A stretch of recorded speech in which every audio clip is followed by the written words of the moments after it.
രാഹുൽ മാങ്കൂട്ടത്തിൽ അൻവറിനെ പോയി കണ്ടത് ഞാൻ മനസ്സിലാക്കുന്നത് രാഹുൽ മാങ്കൂട്ടത്തിൽ എപ്പോഴും പറയുന്നൊരു കാര്യമുണ്ട്, എൻ്റെ റോൾ മോഡൽ രാഹുൽ ഗാന്ധിയാണെന്ന്. ആ ഒരു നിലയ്ക്കാണ് രാഹുൽ മാങ്കൂട്ടത്തിൽ അൻവറിനെ പോയി കണ്ടത്.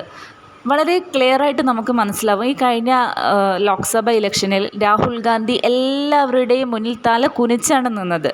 എല്ലാവരോടും യാചിച്ച്, വളരെ വിനയത്തോടെയും താഴ്മയോടെയും യാചിച്ച് അവരെയെല്ലാം ഒപ്പം നിർത്തി BJP ഒരു തൂക്കുസഭയാക്കി മാറ്റി. അങ്ങനെ രാഹുൽ ഗാന്ധി ശക്തിയുള്ളൊരു പ്രതിപക്ഷമായിട്ട് മാറി. ഇവിടെ 2026 ഇലക്ഷനിൽ വളരെ ദയനീയ തോൽവി LDFന് കിട്ടാൻ വേണ്ടിയിട്ട് രാഹുൽ ഗാന്ധിയുടെ അതേ വഴിയെ സഞ്ചരിച്ചുകൊണ്ടാണ് രാഹുൽ മാങ്കൂട്ടത്തിൽ അൻവറിനെ പോയി കണ്ടത് എന്ന് കരുതി രാഹുൽ മാങ്കൂട്ടത്തിലിൻ്റെ വഴിയെ അൻവർ വന്നില്ല. അത് രാഹുൽ മാങ്കൂട്ടത്തിലിൻ്റെ തെറ്റല്ല, അൻവറിൻ്റെ അഹങ്കാരമാണ്. സ്വന്തമായിട്ട് നിന്ന് തോൽക്കുമ്പോൾ അൻവറിന് മനസ്സിലായിക്കോളും UDF വേറെ ലെവലാണെന്ന്. മമ്മൂട്ടിയുടെ ഒരു ഡയലോഗുണ്ടല്ലോ, ചന്തുവിനെ തോൽപ്പിക്കാനാവില്ല മക്കളെ. അതുപോലെ ഇതുകൊണ്ടൊന്നും UDFനെ തോൽപ്പിക്കാനാവില്ല. UDF വേറെ ലെവലാണ്, നമുക്ക് കണ്ടറിയാം.